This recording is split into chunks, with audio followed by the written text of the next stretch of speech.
بسم اللہ الرحمن الرحیم۔ پارہ نمبر 18، چوتھا حصہ۔ اور یہ منافق لوگ بڑے زوروں سے اللہ کی قسمیں کھاتے ہیں، اور اگر اے پیغمبر تم انہیں حکم دو گے تو یہ نکل کھڑے ہوں گے۔ ان سے کہو کہ قسمیں نہ کھاؤ، تمہاری فرما برداری کا سب کو پتہ ہے۔ یقین جانو کہ تم جو کچھ کرتے ہو اللہ اس سے پوری طرح باخبر ہے۔ ان سے کہو کہ اللہ کا حکم مانو اور رسول کے فرما بردار بنو۔ پھر بھی اگر تم نے منہ پھیرے رکھا تو رسول پر تو اتنا ہی بوجھ ہے جس کی ذمہ داری ان پر ڈالی گئی ہے، اور جو بوجھ تم پر ڈالا گیا ہے اس کے ذمہ دار تم خود ہو۔ اگر تم ان کی فرما برداری کرو گے تو ہدایت پا جاؤ گے، اور رسول کا فرض اس سے زیادہ نہیں ہے کہ وہ صاف صاف بات پہنچا دیں۔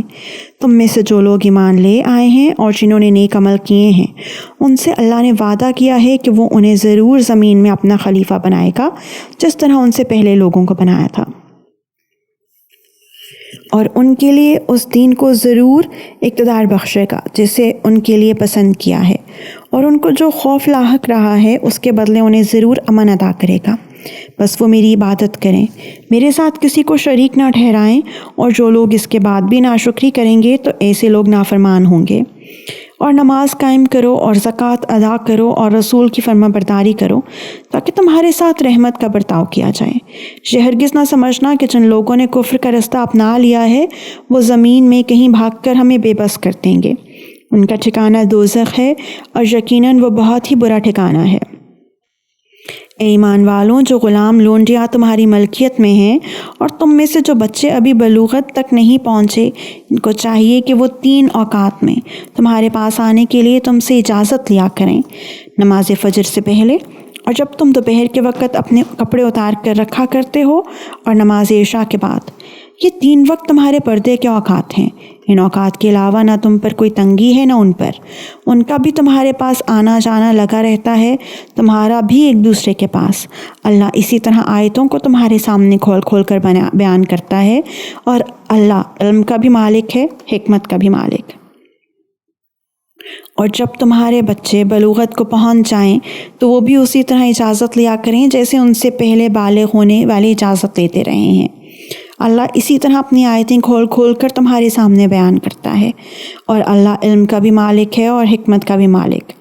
اور جن بڑی بوڑھی عورتوں کو نکاح کی کوئی توقع نہ رہی ہو، ان کے لیے اس میں کوئی گناہ نہیں ہے کہ وہ اپنے زائد کپڑے مثلاً چادریں نامحرموں کے سامنے اتار کر رکھ دیں، بشرطے کہ زینت کی نمائش نہ کریں، اور اگر وہ احتیاط ہی رکھیں تو ان کے لیے اور زیادہ بہتر ہے، اور اللہ سب کچھ سنتا، ہر بات جانتا ہے۔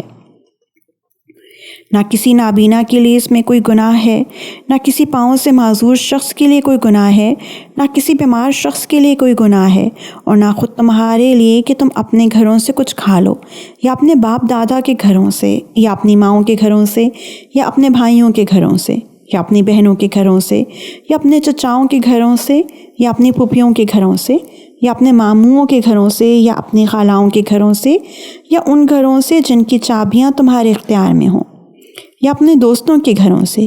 اس میں بھی تمہارے لیے کوئی گناہ نہیں ہے کہ سب مل کر کھاؤ یا الگ الگ۔ چنانچہ جب تم گھروں میں داخل ہو تو اپنے لوگوں کو سلام کیا کرو کہ یہ ملاقات کی وہ بابرکت پاکیزہ دعا ہے جو اللہ کی طرف سے آئی ہے۔ اللہ اسی طرح آیتوں کو تمہارے سامنے کھول کھول کر بیان کرتا ہے تاکہ تم سمجھ جاؤ۔ مومن تو وہ لوگ ہیں جو اللہ اور اس کے رسول کو دل سے مانتے ہیں، اور جب رسول کے ساتھ کسی اجتماعی کام میں شریک ہوتے ہیں تو ان سے اجازت لیے بغیر کہیں نہیں جاتے۔ اے پیغمبر، جو لوگ تم سے اجازت لیتے ہیں یہی وہ لوگ ہیں جو اللہ اور اس کے رسول کو دل سے مانتے ہیں۔ چنانچہ جب وہ اپنے کسی کام کے لیے تم سے اجازت مانگیں تو ان میں سے جن کو چاہو اجازت دے دیا کرو، اور ان کے لیے اللہ سے مغفرت کی دعا کیا کرو۔ یقیناً اللہ بہت بخشنے والا بڑا مہربان ہے۔ اے لوگوں، اپنے درمیان رسول کو بلانے کو ایسا معمولی نہ سمجھو جیسے تم آپس میں ایک دوسرے کو بلا لیا کرتے ہو۔ اللہ تم میں سے ان لوگوں کو خوب جانتا ہے جو ایک دوسرے کی آڑ لے کر چپکے سے کھسک جاتے ہیں، لہٰذا جو لوگ اس کے حکم کی خلاف ورزی کرتے ہیں ان کو اس بات سے ڈرنا چاہیے کہ کہیں ان پر کوئی آفت نہ آ پڑے یا انہیں کوئی دردناک عذاب نہ آ پکڑے۔ یاد رکھو کہ آسمانوں اور زمین میں جو کچھ ہے اللہ ہی کا ہے۔ تم جس حالت پر بھی ہو اللہ اسے خوب جانتا ہے، اور جس دن سب کو اس کے پاس لوٹایا جائے گا اس دن وہ ان کو بتا دے گا کہ انہوں نے کیا عمل کیا تھا، اور اللہ کو ہر بات کا پورا پورا علم ہے۔ سورہ فرقان، یہ سورت مکی ہے اور اس میں 77 آیتیں اور 6 رکوع ہیں۔ شروع اللہ کے نام سے جو سب پر مہربان ہے، بہت مہربان ہے۔ بڑی شان ہے اس ذات کی جس نے اپنے بندے پر حق و باطل کا فیصلہ کر دینے والی یہ کتاب نازل کی تاکہ وہ دنیا جہان کے لوگوں کو خبردار کرتے۔